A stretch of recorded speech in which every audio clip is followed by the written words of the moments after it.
Hello friends, welcome to Studykar. मैं हूं आपका दोस्त प्रभाकर। आज के इस इंपॉर्टेंट लेक्चर में हम सभी डिस्कस करने वाले हैं 8 जुलाई 2024 के मोस्ट इंपॉर्टेंट करेंट अफेयर्स के क्वेश्चन। तो आप इस पूरे लेक्चर को बहुत ही ध्यान से लास्ट तक जोड़ देखिएगा। पहला और इंपॉर्टेंट क्वेश्चन आपसे पूछा जा रहा है, मर्सर की cost of living city ranking 2024 report के अनुसार दुनिया का सबसे महंगा शहर कौन बना है? तो दुनिया का सबसे महंगा शहर बना है हांगकांग। सिंगापुर की बात करें तो भारत को 2023-24 में सिंगापुर से सबसे अधिक एफडीआई प्राप्त हुआ है। वियना अभी हाल ही में दुनिया का सबसे रहने योग्य शहर बना है और ये रिपोर्ट जारी की थी इकोनॉमिस्ट इंटेलिजेंस यूनिट ने। इंदौर की बात करें तो यह भारत का सबसे स्वच्छ शहर है। इसके अलावा इंदौर के साथ सूरत भी भारत का सबसे स्वच्छ शहर है। तो जो मर्सर नामक संस्था के द्वारा cost of living city ranking जारी की गई थी, इसमें 226 शहरों को शामिल किया गया था और इसमें हांगकांग को प्रवासियों के लिए सबसे महंगा शहर बताया गया है। और इसके अलावा हाउसिंग एंड ट्रांसपोर्ट के मामले में ऊंची कीमतों के कारण सिंगापुर दूसरे स्थान पर है और स्विट्जरलैंड का जो ज्यूरिख शहर है यह तीसरे स्थान पर है और जिनेवा चौथे स्थान पर है। अगर हम विश्व में सबसे कम व्यय वाले शहरों की बात करें तो नाइजीरिया की जो कैपिटल है अबुजा, वो 226वें नंबर पर है और नाइजीरिया का शहर है लागोस, ये 225वें नंबर पर है। और भारत के मुंबई शहर का 136वां स्थान है। यानी भारत में विदेशियों के लिए सबसे महंगा शहर कौन बना है? मुंबई बना है। दिल्ली 165वें स्थान पर है, बेंगलुरु 189वें, चेन्नई 195वें, हैदराबाद 202वें, पुणे 205वें और कोलकाता 207वें स्थान पर है। तो ये सभी रैंकिंग आप नोट कर सकते हैं। चलिए कुछ इंपॉर्टेंट इंडेक्स डिस्कस करते हैं, रिपोर्ट डिस्कस करते हैं।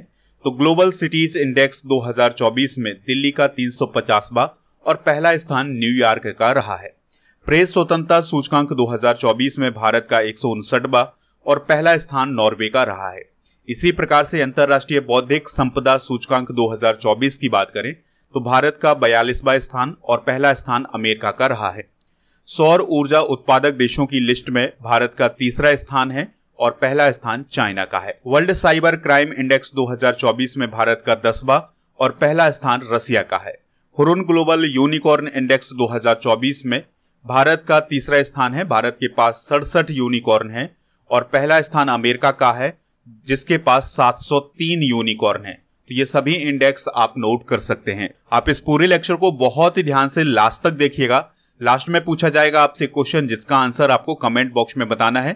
चैनल पर अगर आप पहली बार आए हैं तो सब्सक्राइब कर लें, बेल आइकन भी दबा लें जिससे आपको समय पर सबसे पहले नोटिफिकेशन मिल सकेगा। आप हमारे व्हाट्सएप चैनल को भी ज्वाइन कर सकते हैं। इसके अलावा टेलीग्राम चैनल को भी ज्वाइन कर सकते हैं, उसका लिंक आपको डिस्क्रिप्शन बॉक्स में मिल जाएगा। नेक्स्ट क्वेश्चन है, मसूद पेजेश्कियान किस देश के राष्ट्रपति बने हैं? तो वह ईरान देश के राष्ट्रपति बने हैं। तो दोस्तों अभी हाल ही में ईरान में राष्ट्रपति के चुनाव आयोजित करवाए गए थे और उसमें मसूद पेजेश्कियान को जीत हासिल हुई है। ऑप्शन डिस्कस करते हैं। तो इराक के राष्ट्रपति कौन है? अब्दुल लतीफ रशीद। जॉर्डन के प्राइम मिनिस्टर कौन है? विसर खासाबने। और सीरिया के राष्ट्रपति कौन है? बशर अल असद। तो ये नियुक्तियां भी आप नोट कर सकते हैं। तो ईरान में 9वें राष्ट्रपति कौन बने हैं? Masoud Pezeshkian. मसूद पेजेश्कियान की बात करें तो वह डॉक्टर होने के साथ साथ कुरान भी पढ़ाते हैं। ईरान में अभी क्यों राष्ट्रपति के चुनाव आयोजित करवाए गए थे? क्योंकि 19 मई 2024 को उस समय के ईरान के राष्ट्रपति इब्राहिम रईसी की मौत हो गई थी। तो हेलीकॉप्टर क्रैश होने के बाद उनकी मौत हो गई थी। इसके बाद राष्ट्रपति चुनाव की घोषणा की गई थी। मसूद की बात करें तो वह ईरान के किंग रेजा शाह के दौर में सेना में भी रहे थे। ईरान की बेसिक जानकारी डिस्कस करते हैं। तो कैपिटल है इसकी तेहरान, करेंसी है ईरानियन रियाल और यहाँ के सुप्रीम लीडर हैं अयातुल्लाह अली खामेनेई। तो दोस्तों यहाँ पर सुप्रीम लीडर होते हैं, यानी कि राष्ट्रपति के ऊपर भी एक सुप्रीम लीडर होते हैं। ईरान का प्राचीन नाम क्या है? फारस। ईरान की संसद को मजलिस ए शूरा ए इस्लामी या मजलिस भी बोला जाता है। ईरान दुनिया का सबसे बड़ा शिया मुस्लिम देश है और इसकी सीमा कैस्पियन सागर और हिंद महासागर के तट से लगती है। तो कैस्पियन सागर और हिंद महासागर से अपनी सीमा साझा करने वाला दुनिया का एकमात्र देश कौन है? ईरान। तो यहां पर आप देख सकते हैं, ये है ईरान की लोकेशन और ये है कैस्पियन सागर और ये है हिंद महासागर। तो इन दोनों से सीमा टच करने वाला दुनिया का एकमात्र देश कौन है? ईरान है। यहां पर आप ईरान की लोकेशन दुनिया के मैप में देख सकते हैं। कुछ इंपॉर्टेंट करंट अफेयर्स डिस्कस कर लेते हैं। तो हाल ही में भारत ने ईरान के चाबहार बंदरगाह को 10 साल के लिए लीज पर लिया है। ओमान की खाड़ी में चाइना, ईरान और रसिया के द्वारा अभी हाल ही में संयुक्त नौसेना अभ्यास सुरक्षा बेल्ट 2024 आयोजित किया गया है। ईरान के द्वारा रूस से पार्स फर्स्ट उपग्रह को अभी हाल ही में लॉन्च किया गया है और ईरान ने भारतीय पर्यटकों के लिए वीजा फ्री यात्रा की सुविधा प्रदान की है। सऊदी अरब, इजिप्ट, यूएई और इथियोपिया के साथ ईरान भी अभी हाल ही में ब्रिक्स का मेंबर बना है। ईरान ने मुजाहिर 10 ड्रोन का उद्घाटन अभी हाल ही में किया था। नेक्स्ट क्वेश्चन है, दुनिया की सबसे पुरानी गुफा पेंटिंग की खोज किस देश में की गई है? तो इसकी खोज इंडोनेशिया में की गई है। देखिए, अर्जेंटीना की बात आई है तो यहां पर 90 मिलियन वर्ष पुराने डायनासोर की खोज की गई है। अंगोला में 170 कैरेट के दुर्लभ गुलाबी हीरे की खोज की गई है। और ब्राजील की बात करें तो ब्राजील के वर्षावन में एक नई प्रजाति की क्लाउडेड टाइगर बिल्ली की खोज की गई है। तो ये खोज भी आप नोट कर सकते हैं। तो अभी हाल ही में वैज्ञानिकों के द्वारा इंडोनेशिया के सुलावेसी द्वीप पर स्थित एक चूना पत्थर की गुफा में एक पेंटिंग की खोज की गई है और यह पेंटिंग 51,200 साल पुरानी बताई जा रही है। इस प्रकार से यह दुनिया की सबसे पुरानी गुफा पेंटिंग बताई जा रही है। दोस्तों, इस पेंटिंग में एक सुअर है और 3 मानव हैं। इंडोनेशिया को डिस्कस करते हैं तो कैपिटल इसकी जकार्ता है और इसकी नई कैपिटल बनेगी नुसंतारा। करेंसी है रुपया और प्रेसिडेंट है यहाँ के प्रबोवो सुबियांतो। इंडोनेशिया को पहले डच ईस्ट इंडिया के रूप में जाना जाता था और यह 17 अगस्त 1945 को नीदरलैंड से स्वतंत्र हुआ था। दोस्तों, इंडोनेशिया में 100 से अधिक एक्टिव ज्वालामुखी हैं और इसमें सबसे प्रसिद्ध है क्राकाटोआ और माउंट मेरापी। और इसके अलावा आपको याद रखना है कि इंडोनेशिया दुनिया की सबसे अधिक मुस्लिम आबादी वाला देश है और यह दुनिया का सबसे बड़ा द्वीप समूह है जिसमें 17,500 द्वीप हैं। इंडोनेशिया की लोकेशन आप यहां पर देख सकते हैं, ये एशिया महाद्वीप में ही स्थित है। अगला क्वेश्चन है, कोलकाता और कोकराझार के अलावा 133वें डूरंड कप का आयोजन किस शहर में किया जाएगा? तो इसका आयोजन जमशेदपुर और शिलोंग में किया जाएगा।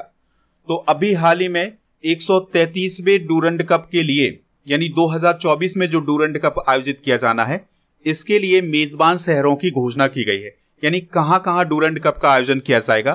तो इस बार 4 शहरों में इसका आयोजन किया जाना है। पहला शहर है कोलकाता, दूसरा है कोकराझार, तीसरा है जमशेदपुर और चौथा शहर है शिलोंग। तो इन 4 शहरों में डूरंड कप 2024 का आयोजन किया जाएगा और इस बार इसका 133वां संस्करण आयोजित किया जाना है और इस बार 24 टीमें हिस्सा लेंगी। 43 मैच आयोजित किए जाएंगे।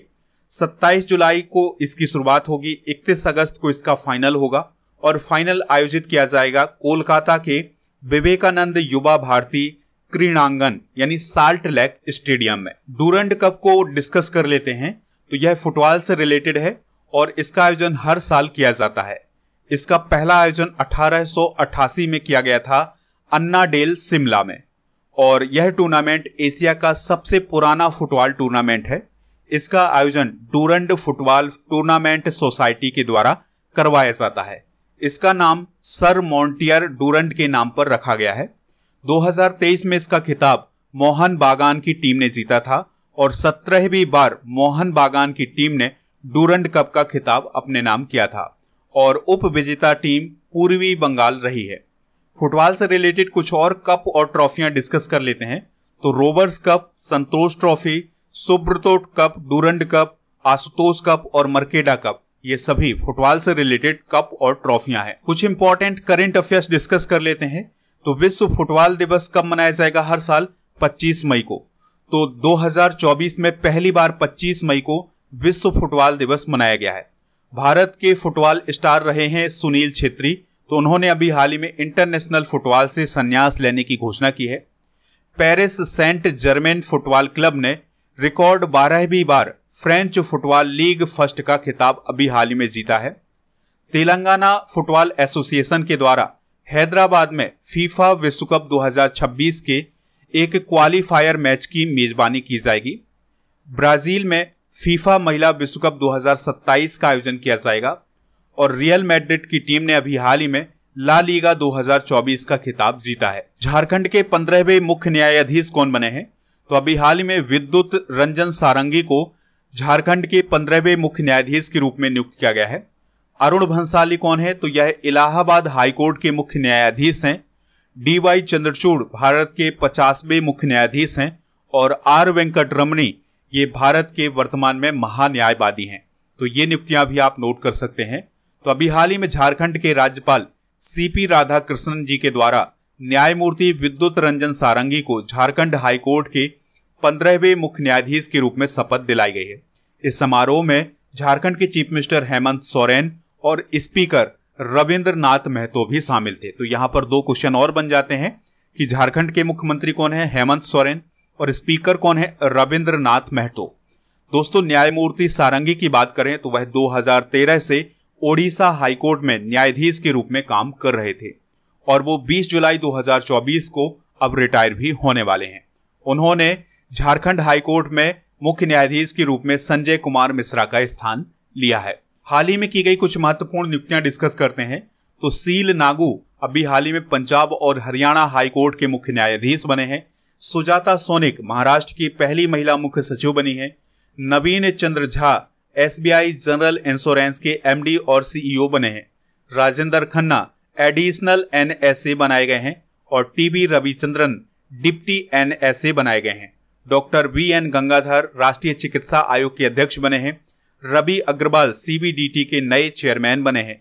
विक्रम मिश्री देश के नए विदेश सचिव बने हैं और एनएस राजा सुब्रमणी उप सेना प्रमुख बनाए गए हैं और प्रदीप सिंह खरोला एनटीए के महानिदेशक बने हैं।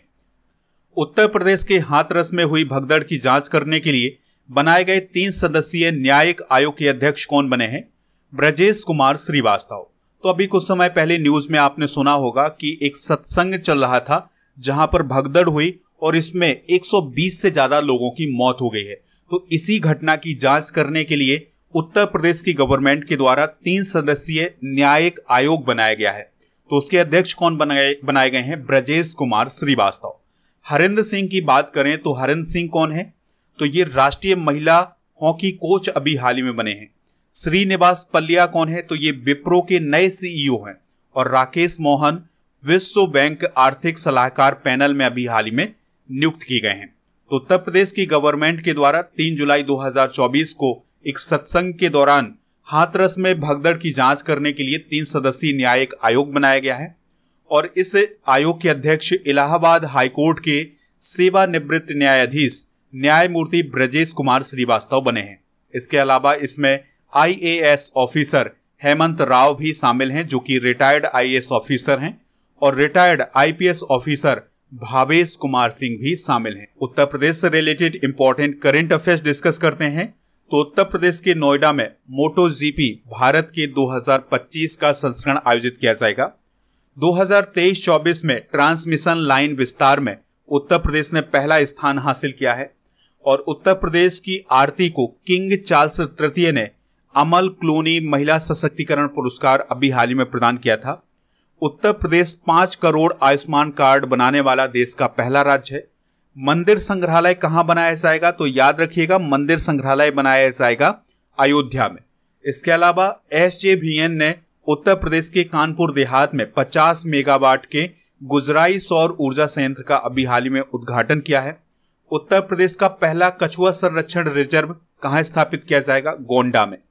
और उत्तर प्रदेश में प्लास्टिक उत्पादों के कारण होने वाले पर्यावरण प्रदूषण की समस्या से निपटने के लिए उत्तर प्रदेश में एक बायो प्लास्टिक पार्क स्थापित किया जाएगा लखीमपुर खीरी जिले के गोला गोकर्णनाथ तहसील के कुंभी गांव में। भारतीय मूल की लिसा नंदी किस देश में मंत्री बनी है? तो अभी हाल ही में ब्रिटेन में मंत्री बनी है। कौन? लिसा नंदी। अभी ब्रिटेन में नई सरकार का गठन किया गया है और उसी नई सरकार में मंत्री कौन बनाई गई हैं? लिसा नंदी बनाए गए हैं। मॉरिशस के प्राइम मिनिस्टर कौन है? प्रविंद कुमार जुगनाथ। तो यह एक भारतवंशी हैं, यानी इनका संबंध भी भारत से है। और गुआना की बात करें तो गुआना के राष्ट्रपति हैं मोहम्मद इरफान अली जो कि भारतीय मूल के हैं। सूरीनाम की बात करें तो सूरीनाम के जो राष्ट्रपति हैं उनका नाम है चंद्रिका प्रसाद चान संतोखी। तो इनका संबंध इंडो सूरीनाम हिंदू परिवार से है, तो ये भी आप नोट कर सकते हैं। तो दोस्तों, ब्रिटेन के नए प्राइम मिनिस्टर कीर स्टारमर ने अभी हाल ही में अपनी नई कैबिनेट का ऐलान किया है और इसमें भारतीय मूल की सांसद लिसा नंदी को संस्कृति, मीडिया एवं खेल मंत्री नियुक्त किया गया है। लिसा नंदी की बात करें तो वह 5वीं बार लेबर पार्टी की सांसद चुनी गई हैं। लिसा नंदी के पिता का संबंध कहां से है, तो उनका संबंध बंगाल से है और उनके पिता का नाम था दीपक नंदी, जो कि एक शिक्षाविद थे। कीर स्टारमर की बात करें, जो कि अभी हाल ही में ब्रिटेन के नए प्राइम मिनिस्टर बने हैं, तो उनकी पार्टी ने यानी लेबर पार्टी ने 650 सीटों में से 412 सीटें हासिल की हैं और ऋषि सुनक, जो कि कंजर्वेटिव पार्टी से रिलेटेड थे, तो उनको 121 सीटें प्राप्त हुई हैं और वो अब चुनाव हार गए हैं। ब्रिटेन की पहली महिला वित्त मंत्री बनी है रेचल रीव्स, इस बात को भी आप याद रखिएगा। तो ये इसी कैबिनेट में शामिल हुई हैं, यानी जो नई कैबिनेट बनी है। एंजेला रेनर की बात करें तो यह ब्रिटेन की उप प्रधानमंत्री बनाई गई हैं। वर्तमान में कुछ देशों की महिला प्रमुख डिस्कस करते हैं। जैसे भारत की बात करें तो भारत की जो प्रमुख हैं वो कौन है? राष्ट्रपति द्रौपदी मुर्मू जी। शेख हसीना बांग्लादेश की प्राइम मिनिस्टर हैं और मैटे फ्रेडरिक्सन डेनमार्क की प्राइम मिनिस्टर हैं। सामिया सुलूहु हसन तंजानिया की प्रेसिडेंट हैं। जॉर्जिया मेलोनी इटली की प्राइम मिनिस्टर हैं और डीना बोलुआर्टे पेरू की राष्ट्रपति हैं। नताशा फिरक मुसर स्लोवेनिया की राष्ट्रपति हैं और कोंगो की प्रधानमंत्री हैं जूडिथ सुमिनबा। तो ये कुछ महिला प्रमुख हैं, इन्हें भी आप नोट कर सकते हैं। अगला क्वेश्चन है, अभय सिंह ने एशियाई डबल्स स्क्वैश चैंपियनशिप में कितने गोल्ड मेडल जीते हैं? तो उन्होंने 2 गोल्ड मेडल जीते हैं। तो भारतीय स्क्वैश खिलाड़ी हैं अभय सिंह, तो उन्होंने शानदार प्रदर्शन करते हुए एशियाई डबल्स स्क्वैश चैंपियनशिप में 2 गोल्ड मेडल जीते हैं। उन्होंने वेलावन सेंथिल कुमार के साथ मिलकर पुरुष डबल्स का खिताब जीता है और इसके अलावा जोशना चिन्नप्पा के साथ मिलकर मिक्स्ड डबल्स का फाइनल जीता है। तो इस प्रकार से उन्हें 2 गोल्ड मेडल हासिल हुए हैं। आपको याद रखना है कि एशियाई डबल्स स्क्वैश चैंपियनशिप 2024 का आयोजन मलेशिया के जोहोर शहर में किया गया है। कुछ इंपॉर्टेंट करंट अफेयर्स भी डिस्कस कर लेते हैं। तो अभी हाल ही में विश्वनाथन आनंद ने 10वीं बार लियोन मास्टर्स का खिताब जीता है। प्यूमा इंडिया ने रियान पराग और नीतीश कुमार रेड्डी को अपना एम्बेसडर बनाया है। ये दोनों कौन है? तो ये दोनों क्रिकेटर हैं। अंडर 23 एशियाई कुश्ती चैंपियनशिप में भारत ने अभी हाल ही में 19 मेडल जीते हैं। नीरज चोपड़ा ने पावो नूरमी गेम्स में गोल्ड मेडल हासिल किया है। सुमित नागल ने हेल ब्रॉन नेकर कप 2024 टेनिस का खिताब अभी हाल ही में जीता है। भारतीय निशानेबाज सरबजोत ने म्यूनिख निशानेबाजी विश्व कप में गोल्ड मेडल हासिल किया है। नेक्स्ट क्वेश्चन है, एनसीपीसीआर ने किस राज्य में अभ्रक खदानों को बाल श्रम मुक्त घोषित किया है? आंसर हो जाएगा झारखंड। तो अभी हाल ही में राष्ट्रीय बाल अधिकार संरक्षण आयोग के द्वारा यह कहा गया है कि जो झारखंड की अभ्रक खदानें हैं वह अब बाल श्रम मुक्त हैं, यानी यहां पर चाइल्ड लेबर काम नहीं करती है। भारत में चाइल्ड लेबर किसे कहा जाता है? तो उन बच्चों को चाइल्ड लेबर कहा जाता है जो कहीं पर काम करते हैं, जैसे किसी खदान में या किसी होटल में या कहीं पर भी काम करते हैं और उनकी आयु 14 वर्ष से कम है, तो उन्हें चाइल्ड लेबर कहा जाता है। बात करें अगर हम माइका की यानी अभ्रक की, तो यह एक चमकदार खनिज है। इसका उपयोग इलेक्ट्रॉनिक्स, ऑटोमोबाइल्स और मैन्युफैक्चरिंग के क्षेत्र में किया जाता है। दोस्तों, झारखंड के कोडरमा और गिरिडीह में यह पाया जाता है। अभ्रक का सबसे बड़ा उत्पादक देश कौन है? चाइना। और भारत दुनिया में अभ्रक का 8वां सबसे बड़ा उत्पादक देश है। भारत दुनिया में अभ्रक का सबसे बड़ा निर्यातक देश है, उसके बाद चाइना है। एनसीपीसीआर को डिस्कस करते हैं तो इसका फुल फॉर्म होता है national commission for protection of child rights. यह 2007 में अस्तित्व में आया था और यह केंद्रीय महिला एवं बाल विकास मंत्रालय के अंतर्गत काम करता है और एनसीपीसीआर के द्वारा 18 वर्ष तक के बच्चों को बच्चा माना जाता है, यानी यह 18 वर्ष से कम उम्र के बच्चे हैं या 18 वर्ष तक के जो बच्चे हैं उनके लिए काम करने वाली एक संस्था है। एनसीपीसीआर में एक अध्यक्ष और 6 सदस्य होते हैं और इनमें 2 सदस्य महिलाएं होती हैं। इसके वर्तमान में अध्यक्ष हैं प्रियांक कानूनगो। नेक्स्ट क्वेश्चन है, राष्ट्रपति द्रौपदी मुर्मू ने रक्षा अलंकरण समारोह में कितने कीर्ति चक्र प्रदान किए हैं? आंसर हो जाएगा 10 कीर्ति चक्र प्रदान किए हैं। तो दोस्तों, अभी हाल ही में राष्ट्रपति भवन में रक्षा अलंकरण समारोह का आयोजन किया गया था और इसमें राष्ट्रपति द्रौपदी मुर्मू ने देश के वीर सपूतों को कीर्ति चक्र और शौर्य चक्र प्रदान किए हैं। तो अभी उन्होंने 10 कीर्ति चक्र और 26 शौर्य चक्र प्रदान किए हैं। दोस्तों, ये जो अभी हाल ही में अलंकरण प्रदान किए गए हैं, इनमें 7 को मरणोपरांत यह सम्मान दिया गया है। मेजर दिग्विजय सिंह रावत को कीर्ति चक्र प्रदान किया गया है। कैप्टन अंशुमान सिंह को मरणोपरांत कीर्ति चक्र प्रदान किया गया है और मेजर मानेओ फ्रांसिस को शौर्य चक्र प्रदान किया गया है। वीरता पुरस्कार की बात करें तो भारत के वीरता पुरस्कार 26 जनवरी 1950 को प्रारंभ किए गए थे। भारत में 2 प्रकार के वीरता पुरस्कार दिए जाते हैं, युद्धकालीन वीरता पुरस्कार और शांतिकालीन वीरता पुरस्कार। तो युद्धकालीन वीरता पुरस्कार की बात करें तो इसमें परमवीर चक्र सर्वोच्च वीरता पुरस्कार है। यह युद्ध के दौरान अद्वितीय साहस और वीरता को प्रदर्शित करने के लिए दिया जाता है। मेजर सोमनाथ शर्मा परमवीर चक्र प्राप्त करने वाले पहले व्यक्ति थे। फिर दूसरा है महावीर चक्र और तीसरा है वीर चक्र।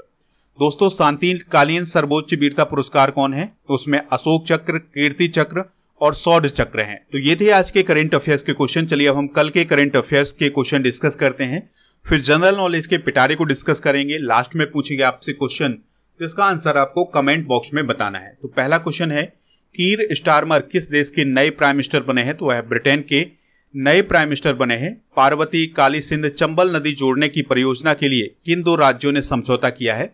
मध्य Pradesh, Rajasthan. The Lancet planetary health journal में प्रकाशित एक अध्ययन के अनुसार हर साल वायु प्रदूषण से भारत में कितने लोगों की मृत्यु होती है? 33,000। पंजाब और हरियाणा हाईकोर्ट के चीफ जस्टिस कौन बने हैं? Seal Nagu. Lokpath mobile app किस राज्य के लोक निर्माण विभाग ने लॉन्च किया है? मध्य प्रदेश। इंडिया बुल्स हाउसिंग फाइनेंस ने अपना नाम बदलकर क्या कर दिया है? सम्मान capital limited. Global India AI शिखर सम्मेलन 2024 कहां आयोजित किया जाएगा? नई दिल्ली में। और दुनिया की पहली CNG से चलने वाली मोटरसाइकिल किस कंपनी ने लॉन्च की है? बजाज ऑटो ने। पेरिस ओलंपिक 2024 के लिए भारतीय ओलंपिक संघ का प्रमुख प्रायोजक कौन बना है? BPCL। और वित्त वर्ष 2023-24 में भारत का रक्षा उत्पादन कितना पहुंच गया है? 1.27 लाख करोड़ रुपए। जनरल नॉलेज के पिटारे में हम अंतरराष्ट्रीय संगठन और उनके मुख्यालय डिस्कस करेंगे। तो संयुक्त राष्ट्र संघ का मुख्यालय न्यूयॉर्क में है, अंतरराष्ट्रीय मुद्रा कोष का मुख्यालय वाशिंगटन में है और यूरोपीय यूनियन का मुख्यालय ब्रुसेल्स बेल्जियम में है। नाटो का मुख्यालय ब्रुसेल्स बेल्जियम में है। यूनेस्को का मुख्यालय पेरिस फ्रांस में। संघाई सहयोग संगठन का मुख्यालय बीजिंग चाइना में। बिम्स्टेक का ढाका बांग्लादेश में। दक्षिण पूर्व एशियाई राष्ट्र संघ यानी आसियान का जो मुख्यालय है वो इंडोनेशिया की राजधानी जकार्ता में है। अफ्रीकी संघ का मुख्यालय आदिस अबाबा में है जो कि इथियोपिया में है। और अंतरराष्ट्रीय सौर गठबंधन का मुख्यालय भारत के गुरुग्राम में है जो कि हरियाणा में है। दोस्तों, कल के करंट अफेयर्स यानी वीकली करंट अफेयर्स में आपसे पूछा गया था कि नेशनल डॉक्टर डे कब मनाया जाता है? तो 1 जुलाई को हर साल नेशनल डॉक्टर डे मनाया जाता है। तो लगभग सभी लोगों ने इसका आंसर 1 जुलाई बताया हुआ है। आज का क्वेश्चन है, डूरंड कप का संबंध किस खेल से है? जो भी इसका राइट आंसर हो कमेंट बॉक्स में जरूर बताएं, हमें इंतजार रहेगा आपके आंसर का। आप हमारे टेलीग्राम चैनल को ज्वाइन कर लें, इसका लिंक डिस्क्रिप्शन बॉक्स में दिया गया है। यहां पर आपको PDF मिल जाएगा। इसके अलावा स्टडी करके ऐप को भी डाउनलोड कर लें। ऐप पर आपको paid course, e book, test series, PDF, daily quiz ये सभी मिल जाएंगे। जून 2024 की मंथली करंट अफेयर्स की ई बुक आपको ऐप पर मिलेगी, हिंदी और इंग्लिश दोनों मीडियम में, तो इसको आप ऐप से प्राप्त कर लीजिएगा। इसके अलावा ईयरली करंट अफेयर्स और 6 मंथ के करंट अफेयर्स की ई बुक भी आपको ऐप पर मिल जाएगी। तो इन सभी को प्राप्त करने के लिए ऐप को जरूर डाउनलोड करें।